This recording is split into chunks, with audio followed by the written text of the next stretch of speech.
आप देख रहे हैं पूर्वांचल न्यूज। तो चलिए शुरुआत करते हैं आज की प्रमुख खबर से।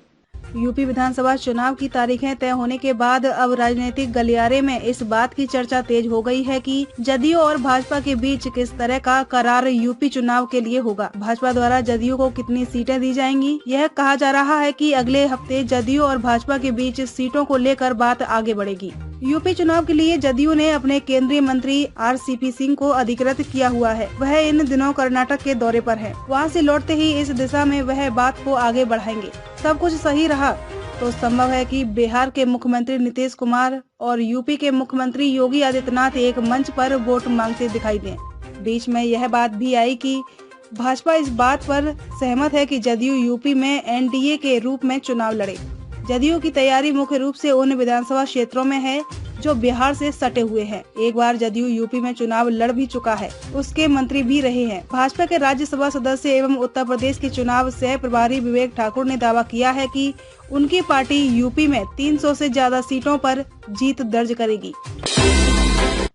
उत्तर प्रदेश में कोरोना वायरस संक्रमण की तीसरी लहर की गति पकड़ने के साथ ही सीएम योगी आदित्यनाथ ने मोर्चा संभाल लिया है। कोविड प्रबंधन के लिए मुख्यमंत्री की उच्च स्तरीय टीम 9 को उन्होंने सभी जिलों में रविवार रात 10 बजे से ही रात्रिकालीन कर्फ्यू को प्रभावी करने का निर्देश दिया। इससे पहले 1000 से अधिक एक्टिव केस वाले जिलों में 10 बजे से नाइट कर्फ्यू प्रभावी होता था। मुख्यमंत्री योगी आदित्यनाथ ने एग्रेसिव ट्रेसिंग, टेस्टिंग, त्वरित ट्रीटमेंट और तेज टीकाकरण के साथ कोविड संक्रमण की बदलती परिस्थितियों को देखते हुए प्रदेश के सभी जनपदों में रात्रि 10 बजे से प्रातः 6 बजे तक रात्रिकालीन कर्फ्यू प्रभावी करने के निर्देश दिया। उत्तर प्रदेश में कोरोना वायरस संक्रमण की तीसरी लहर की गति पकड़ने के साथ ही सीएम योगी आदित्यनाथ ने मोर्चा संभाल लिया है। उनका निर्देश है कि निगरानी समितियां और इंटीग्रेटेड कोविड कमांड सेंटर को पूर्णतः सक्रिय करें। होम आइसोलेशन निगरानी समितियों से संवाद, टेली कंसल्टेशन के लिए पृथक पृथक नंबर जारी करें। जनपदीय ICCC में चिकित्सकों का पैनल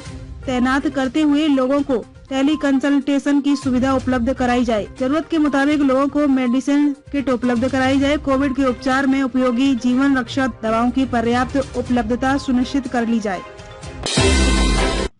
महाराष्ट्र में पिछले 24 घंटों में कोरोना वायरस के 41,434 नए मामले सामने आए। 9,671 लोग डिस्चार्ज हुए और 13 लोगों की कोरोना से मौत हुई। सक्रिय मामले 1,73,238 हैं। इस बीच ओमिक्रॉन के 133 नए मामले आए। राज्य में अब तक ओमिक्रॉन के कुल 1009 मामले दर्ज किए गए हैं। वहीं महाराष्ट्र सरकार 10 जनवरी से रात का कर्फ्यू लागू करेगी। इस दौरान 5 या इससे अधिक लोगों की आवाजाही पर रोक रहेगी। Swimming pool, gym, spa, beauty salon, चिड़ियाघर, संग्रहालय और मनोरंजन पार्क बंद रहेंगे। बाल काटने वाले सैलून और मॉल 50% क्षमता पर संचालित होंगे। स्कूल, कॉलेज और कोचिंग संस्थान 15 फरवरी तक बंद रहेंगे। होटल, रेस्तरां, सिनेमा हॉल 50% बैठने की क्षमता पर रात 10 बजे तक खुलेंगे। भोजन की होम डिलीवरी की अनुमति रहेगी।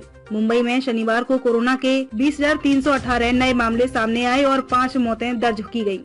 वहीं मुंबई में कोरोना के 20,971 नए मामले सामने आए हैं। 6 लोगों की मौत हुई है। 8,490 रिकवरी दर्ज की गई। सक्रिय मामले 91,731 हैं।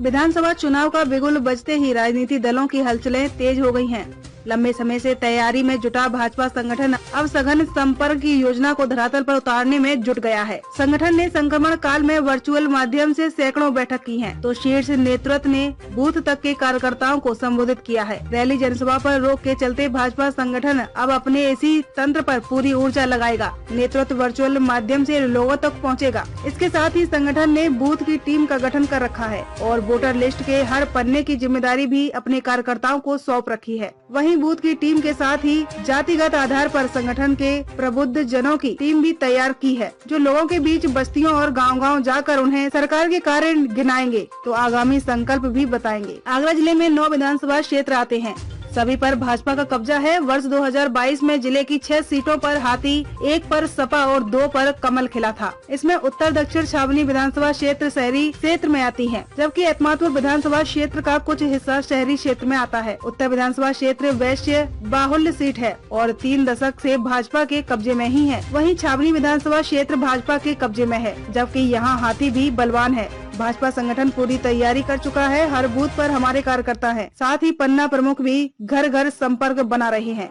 वर्चुअल माध्यम से भी हम लोगों तक पहुंचेंगे। अगले कुछ महीनों के दौरान दिल्ली से जयपुर का सफर आसान हो जाएगा। केंद्र सरकार की महत्वाकांक्षी योजना के पहले चरण का काम पूरा होते ही दिल्ली से जयपुर के करीब 270 किलोमीटर की दूरी लोग सड़क मार्ग के जरिए सिर्फ 3 घंटे में कर सकेंगे। दिल्ली मुंबई एक्सप्रेस वे के तहत दिल्ली से जयपुर के बीच सड़क निर्माण का कार्य मार्च तक पूरा होने की पूरी उम्मीद है। इसके बाद दिल्ली जयपुर के बीच 270 किलोमीटर का सफर निजी वाहन के जरिए सिर्फ 3 घंटे में संभव होगा। गौरतलब है कि केंद्र सरकार महत्वाकांक्षी योजनाओं के तहत दिल्ली मुंबई एक्सप्रेस वे का निर्माण कर रही है, जो देश का सबसे लंबा एक्सप्रेस वे है। कुल 1380 किलोमीटर लंबा दिल्ली मुंबई एक्सप्रेस वे राजस्थान को भी जोड़ेगा। पहले फेज में 16,600 करोड़ रुपए की लागत से 374 किलोमीटर लंबी सड़क राजस्थान से होकर गुजरेगी। अधिकारियों के मुताबिक दिल्ली मुंबई एक्सप्रेस वे पर वाहन 120 किलोमीटर प्रति घंटे की रफ्तार से दौड़ेंगे। जाहिर है कि दिल्ली से जयपुर की दूरी तकरीबन 270 किलोमीटर है। इस रफ्तार से कोई भी शख्स 3 घंटे से भी कम समय में दिल्ली से जयपुर की दूरी तय कर लेगा। खबरों में अब तक के लिए बस इतना ही। मिलते हैं फिर ऐसे ही किसी बड़ी खबर के साथ। तब तक के लिए नमस्कार और देखते रहिए पूर्वांचल न्यूज।